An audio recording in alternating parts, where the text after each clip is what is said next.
Hi hello दोस्तों। एक बार फिर से आप लोग के लिए पॉलिटेक्निक आईटीआई का वीवीआईक्यू चैन साइंस में लेकर आए हैं। आपका पहला क्वेश्चन है, मनुष्य के जीवन काल में कितने दांत 2 बार विकसित होते हैं? तो 20 दांत ऐसे हैं जो मनुष्य के जीवन काल में 2 बार दांत आते हैं। दूसरा क्वेश्चन है, मानव शरीर में पाचन का अधिकांश भाग किस अंग में संपन्न होता है? मनुष्य का जो पाचन का अधिकांश भाग है किस अंग में संपन्न होता है, माने समाप्त होता है? तो इसका सही आंसर हो जाएगा छोटी आंत में। सबसे छोटी आंत में होता है। अगला क्वेश्चन है, मनुष्य में पाचन क्रिया कहाँ से प्रारंभ होती है? प्रारंभ कहाँ से होती है? तो मुख से प्रारंभ होती है। संपन्न कहाँ हो जाती है? तो छोटी आंत में संपन्न हो जाती है। ठीक है। अगला क्वेश्चन है, पेस मेकर संबंधित है। पेस मेकर जो है हृदय से संबंधित है। पेस मेकर किससे संबंधित है? हृदय से संबंधित है। बहुत ही इंपॉर्टेंट क्वेश्चन है, प्लीज़ पूरा वीडियो देखें, बहुत ही अच्छा लगेगा देखने में। बहुत छाट कर क्वेश्चन हम बनाए हैं आप लोग के लिए, बहुत ही अच्छा रहने वाला है आप लोग के लिए। चलिए देख लेते हैं अगला क्वेश्चन। सोते समय रक्त दाब में क्या परिवर्तन होता है? तो सोते समय मनुष्य में रक्त दाब घट जाता है। अगला क्वेश्चन है, मानव रुधिर का पीएच मान कितना होता है? तो 7.4 होता है। मानव रुधिर का पीएच मान होता है तो 7.4 होता है। मानव के हो या मनुष्य को एक ही होता है। रक्त में पाई जाने वाली धातु, तो रक्त में लोहा पाया जाता है, Fe, जिसे Fe बोलते हैं जिसको।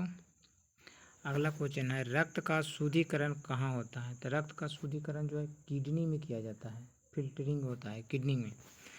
अगला क्वेश्चन है आपका, अगला क्वेश्चन हो जाएगा, लार में कौन सा एंजाइम पाया जाता है? तो लार में जो टाइलिन पाया जाता है, जो लार का काम क्या है? भोजन को पचाने में किया जाता है। पेट में भोजन को पचाने के लिए किस खास आवश्यकता होती है? किसकी खास आवश्यकता होती है? पेट में जो खाना पचाता है एंजाइम जो होता है वही खाना पचाता है। पेट में एंजाइम पाया जाता है, एंजाइम की मदद से खाना पचाया जाता है। लार किसके पाचन में सहायक होता है? तो लार स्टार्च को पचाने में सहायक होता है। स्टार्च जो खाना खाते हैं उसका जो कूड़ा होता है उसको स्टार्च बोला जाता है। अगला क्वेश्चन है, मानव शरीर में खून के शुद्धिकरण की प्रक्रिया को क्या कहते हैं? मनुष्य में खून की प्रक्रिया को क्या कहते हैं? डायलिसिस कहा जाता है। डायलिसिस के द्वारा खून का शुद्धिकरण किया जाता है। अगला क्वेश्चन है, पाचन क्रिया में प्रोटीन किस पदार्थ में बदल जाते हैं? पाचन क्रिया जब होता है तो प्रोटीन को एमिनो अम्ल में बदल दिया जाता है। प्रोटीन किस पदार्थ में बदल जाता है? एमिनो अम्ल में बदल जाता है। प्लीज़ पूरा वीडियो देखें, बहुत ही अच्छा रहने वाला है आप लोग के लिए। पित्त किसके द्वारा पैदा किया जाता है? पित्त जो है यकृत द्वारा पैदा किया जाता है, यकृत द्वारा पैदा किया जाता है। ठीक है। अगला क्वेश्चन है आप लोग का, अगला क्वेश्चन है, पित्त किसके द्वारा पैदा किया जाता है? तो पित्त जो पैदा होता है यकृत के द्वारा किया जाता है। पित्त जो यकृत के द्वारा पैदा किया जाता है। पित्त जामा किस में होता है? तो पित्त पित्ताशय नाम का एक थैली होता है उसी में जमा हो जाता है, पित्ताशय में। ठीक है। अगला क्वेश्चन है, दौड़ लगाते समय मनुष्य का रक्तचाप क्या होता है? दौड़ते समय मनुष्य का रक्तचाप जो होता है बढ़ जाता है और सोते समय घट जाता है, ऊपर बताए थे। अगला क्वेश्चन है, रक्त में लाल रंग किसके कारण होता है? रक्त जो लाल रंग होता है हीमोग्लोबिन के कारण, रक्त में हीमोग्लोबिन पाया जाता है। हीमोग्लोबिन के कारण ही ऑक्सीजन का परिवहन होता है। हीमोग्लोबिन किसका महत्वपूर्ण घटक है? हीमोग्लोबिन है जो किसका महत्वपूर्ण घटक है? जो आरबीसी का प्रमुख घटक है। हीमोग्लोबिन का कार्य क्या है? हीमोग्लोबिन का जो कार्य है, हीमोग्लोबिन का मुख्य कार्य होता है जो ऑक्सीजन का ले जाना, संपूर्ण शरीर में ऑक्सीजन को पहुंचाने का कार्य करता है। अगला क्वेश्चन है, किसको आरबीसी का कब्रिस्तान कहा जाता है? आरबीसी का कब्रिस्तान कहा जाता है। जो ब्लड खराब हो जाता है वो कहाँ जमा होता है? पलीहा में जमा होता है, इसीलिए आरबीसी का पलीहा कब्रिस्तान कहा जाता है, आरबीसी का कब्रिस्तान कहा जाता है। ठीक है। अगला क्वेश्चन है लाल रक्त कणिकाएं कहाँ उत्पन्न होती है? अस्थि मज्जा में। लाल रक्त कणिकाएं कहाँ अस्थि मज्जा में उत्पन्न होती है? लाल रक्त कणिकाएं कहाँ उत्पन्न होती है? अस्थि मज्जा में। मनुष्य के लाल रक्त कोशिकाओं का जीवन काल कितना होता है? तो मनुष्य का जो लाल रक्त कणिकाओं का जीवन काल होता है 120 दिन होता है। अगला क्वेश्चन है मनुष्य में मेरुदंड से कितनी जोड़ी तंत्रिका निकलती है? मनुष्य का जो मेरुदंड है उससे 31 जोड़ी तंत्रिका तंत्र निकलती है, 31 जोड़ी तंत्रिका तंत्र निकलती है। ठीक है।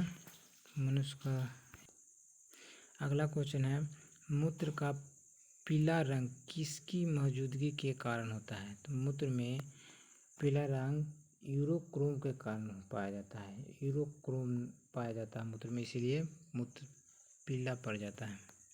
अगला क्वेश्चन है गुर्दे का प्राथमिक यूनिट क्या है? तो गुर्दे का प्राथमिक यूनिट जो होता है निफ्रॉन को कहा जाता है। बहुत ही इंपॉर्टेंट क्वेश्चन है, निफ्रॉन को कहा जाता है। मानव शरीर के भीतर खून किसकी उपस्थिति के कारण नहीं जमता है? जो खून नहीं जमने का जो कारण होता है मनुष्य में हिपेरिन पाया जाता है, हिपेरिन के कारण ब्लड को रोक दिया जाता है, जमने से नहीं जमता है। अगला क्वेश्चन है मनुष्य के शरीर की सबसे छोटी ग्रंथि कौन सी है? तो मनुष्य के शरीर की सबसे छोटी ग्रंथि जो है पिट्यूटरी ग्रंथि है। मानव शरीर का सामान्य तापमान कितना होता है? 37 डिग्री सेंटीग्रेड, 37 डिग्री तापमान होता है मनुष्य के शरीर में, 37 डिग्री तापमान होता है। कौन सा हार्मोन लड़ो और उड़ो हार्मोन कहलाता है? एड्रेनल ग्रंथि। एड्रेनल जो हार्मोन है जो उड़ो और लड़ो हार्मोन के नाम से जाना जाता है, लड़ो और उड़ो हार्मोन कहलाता है एड्रेनल ग्रंथि। मानव शरीर का सबसे बड़ा अंग कौन सा है? मानव शरीर का सबसे बड़ा अंग पूछेगा तो फेफड़ा को बताया जाता है, फेफड़ा को कहा जाता है मानव शरीर का सबसे बड़ा अंग है फेफड़ा। अगला क्वेश्चन है मानव का मस्तिष्क लगभग कितने ग्राम का होता है? मानव मस्तिष्क जो है 1350 ग्राम का होता है। मानव शरीर में सबसे लंबी अस्थि कहाँ पे पाई जाती है? मानव शरीर में सबसे लंबी अस्थि है जो ऊरू की अस्थि होती है, ऊरू अस्थि, ऊरू अस्थुजांग को कहा जाता है। ठीक है। रक्त जमने में किस तत्व की मुख्य भूमिका होती है? कैल्शियम की। रक्त जो जमता है उसमें कैल्शियम की मुख्य भूमिका होती है। रक्त जमने में किस तत्व की भूमिका होती है? रक्त को जमाने में कैल्शियम की मुख्य भूमिका होती है। सेरेब्रम किससे संबंधित है? सेरेब्रम है जो किससे संबंधित है? सेरेब्रम मस्तिष्क से संबंधित है, सेरेब्रम जो है मस्तिष्क से संबंधित है। ठीक है। सेरेब्रम मस्तिष्क से संबंधित है, सेरेब्रम मस्तिष्क से संबंधित है। मनुष्य के मस्तिष्क का सबसे बड़ा भाग है प्रमस्तिष्क, प्रमस्तिष्क मनुष्य का सबसे बड़ा भाग होता है प्रमस्तिष्क, प्रमस्तिष्क मनुष्य के मस्तिष्क का सबसे बड़ा भाग है प्रमस्तिष्क, प्रमस्तिष्क। ठीक है। मनुष्य में कुल कितनी हड्डियां होती है? मनुष्य के शरीर में जो कुल कितनी हड्डियां होती है? तो 206 हड्डी होता है मनुष्य के शरीर में, 206 हड्डी होते हैं। नवजात शिशु माने छोटे बच्चों में 300 लगभग होता है, 300 होता है हड्डी मनुष्य के बच्चे में। अगला क्वेश्चन है मानव शरीर की सबसे लंबी हड्डी, मानव शरीर की सबसे लंबी हड्डी होती है फीमर की हड्डी, फीमर की हड्डी होती है जो सबसे लंबी होती है। अगला क्वेश्चन है टिबिया नामक हड्डी किसमें पाई जाती है? टांग में। टिबिया नामक हड्डी किसमें पाई जाती है? टांग में। यहाँ पे थोड़ा सा मिस्टेक हो गया, टिबिया होना चाहिए था, बिया। टिबिया नामक हड्डी पाई जाती है टांग में, टिबिया नामक हड्डी टांग में पाई जाती है। मनुष्य की खोपड़ी में कितनी हड्डी होती है? तो मनुष्य के खोपड़ी में पूछेगा खाली तो 8 हड्डी होती है और संपूर्ण पूछेगा तो 29 गो। ठीक है। अगला क्वेश्चन है शरीर की सर्वाधिक प्रबल अस्थि होती है जबड़े में। जबड़े की अस्थि होता है बहुत मजबूत होता है, जबड़े की हड्डी मजबूत यानी प्रबल अस्थि। ठीक है, अगला क्वेश्चन है, मनुष्य के शरीर में पैर की हड्डी होती है। मनुष्य के शरीर में जो पैर की हड्डी होती है जो खोखली होती है। अगला क्वेश्चन है, शरीर में ऊतकों का निर्माण किससे होता है। शरीर में जो ऊतकों का निर्माण होता है प्रोटीन से होता है। शरीर का निर्माण होता है प्रोटीन से। ऊतकों का निर्माण प्रोटीन से होता है। एंजाइम मूल रूप से क्या है। एंजाइम मूल रूप से प्रोटीन है। प्रोटीन है एंजाइम मूल रूप से प्रोटीन है। सबसे अधिक प्रोटीन पाया जाता है सोयाबीन में।